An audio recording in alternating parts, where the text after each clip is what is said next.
RRB, l'invité du matin.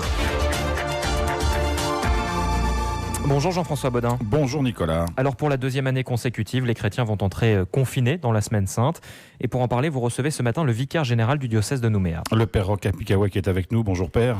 Bonjour RRB, bonjour les auditeurs. Merci d'avoir accepté notre invitation. On va évidemment revenir sur la Semaine Sainte et le dimanche des Rameaux qui va se dérouler confiné. Vous allez donner quelques explications, bien évidemment. Mais avant cela, peut-être un mot sur la situation générale, parce que je crois qu'on n'échappe pas à une certaine anxiété aujourd'hui face à cette maladie. J'imagine que vous la ressentez vous aussi. C'est un peu difficile aujourd'hui de vivre dans ce contexte. C'est un peu difficile, mais on constate aussi que les uns et les autres arrivent à trouver une parade en s'occupant à ceci ou à cela. Et puis il reste les autres qu'il faut écouter, qu'il faut accueillir avec les règles du confinement. Est-ce que ça change justement votre quotidien de prêtre ?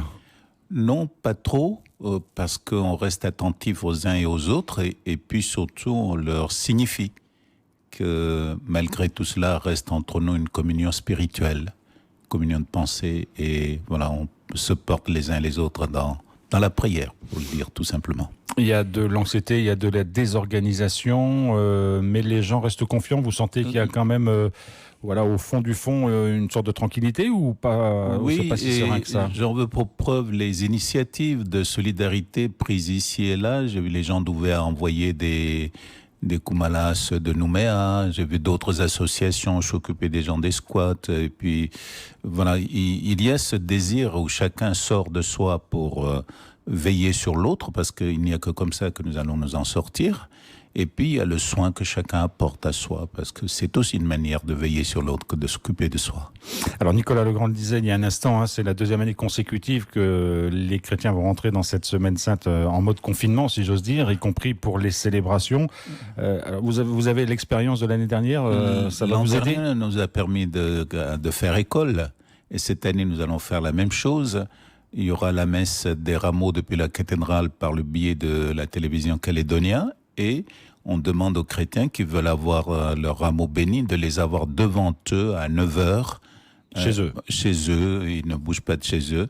À 9h pour la bénédiction depuis la cathédrale, et sur Facebook à 10h depuis l'église du Vœu. Voilà, simplement disposer les rameaux, être là en prière, en communion de pensée, pour que cette bénédiction soit effective. Et pour cela, nous avons l'autorisation de notre évêque, Monseigneur Calvé. Alors c'est vrai que ce dimanche des Rameaux, c'est toujours un jour de l'année où il y a une forte affluence particulièrement ce jour-là, parce que ce symbole des Rameaux est très important pour les gens. C'est très important, et puis c'est surtout l'entrée de la Semaine Sainte qui va se dérouler les jours qui vont suivre.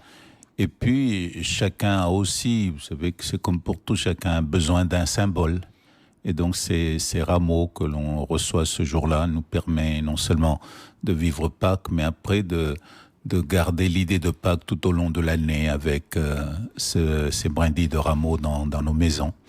Alors ensuite, il y a la Semaine Sainte. On sait qu'il y a un certain nombre de célébrations, jeudi, vendredi saint, le samedi soir, évidemment. On ne sait pas encore cette année comment les choses vont pouvoir se dérouler. Voilà, on attend les nouvelles données du gouvernement et puis des dirigeants du pays pour envisager d'autres choses. Sinon, on fait comme l'an dernier.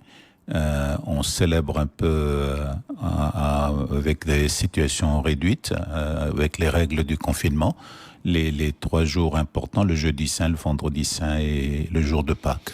Alors même si les chrétiens ne peuvent pas se réunir entre eux pour ce moment important de l'année, évidemment le symbole, le sens de cette fête reste le même. On dit souvent c'est la fête la plus importante dans la communauté catholique. Voilà, et puis le confinement va nous permettre de retrouver l'histoire des premiers chrétiens qui célébraient à la maison. C'est un choix ou c'est l'événement du confinement nous force à cela. Ça n'est pas une nouveauté. C'est comme ça que l'Église a commencé, à la maison. Et on est en communion les uns et les autres à partir de cela. Parce que les premiers chrétiens vivaient sous la persécution. Ils ne pouvaient pas se rassembler. Donc là, c'est pas la persécution, c'est le confinement.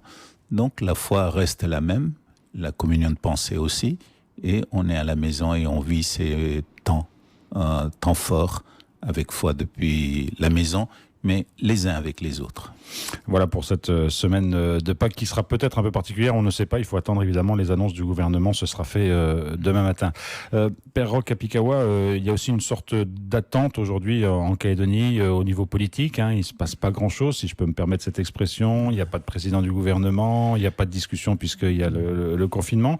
Vous souhaitez que les choses avancent un peu plus vite, il faudrait que les choses débouchent? Les choses débouchent sur quelque chose de réaliste, qu'on n'ait pas de choses à traiter. Le confinement, on n'y pouvait rien, mais la situation politique dépendait de nos politiques, dépendait de la bonne volonté des uns et des autres.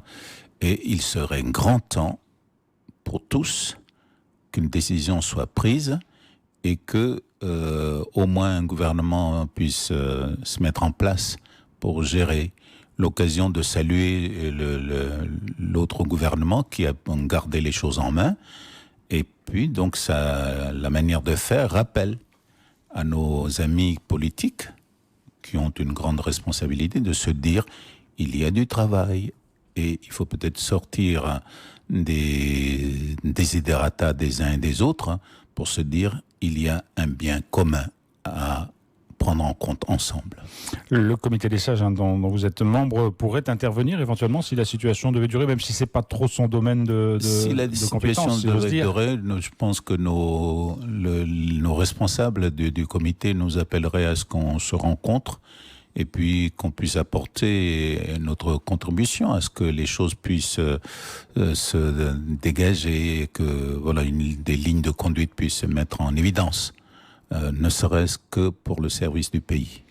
Un mot pour conclure, peut-être, Père Roch Kapikawa, sur la situation et puis un message que vous voudriez faire passer. Voilà, le message que je voudrais faire passer, c'est ce mot d'ordre qui nous est donné à nous tous.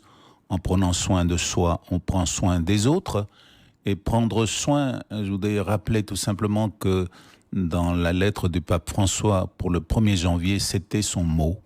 La condition de la paix, c'est prendre soin les uns des autres, véritablement. Ce sera le mot de la fin. Merci beaucoup, Père Kapikawa, d'avoir été avec nous ce matin. Merci.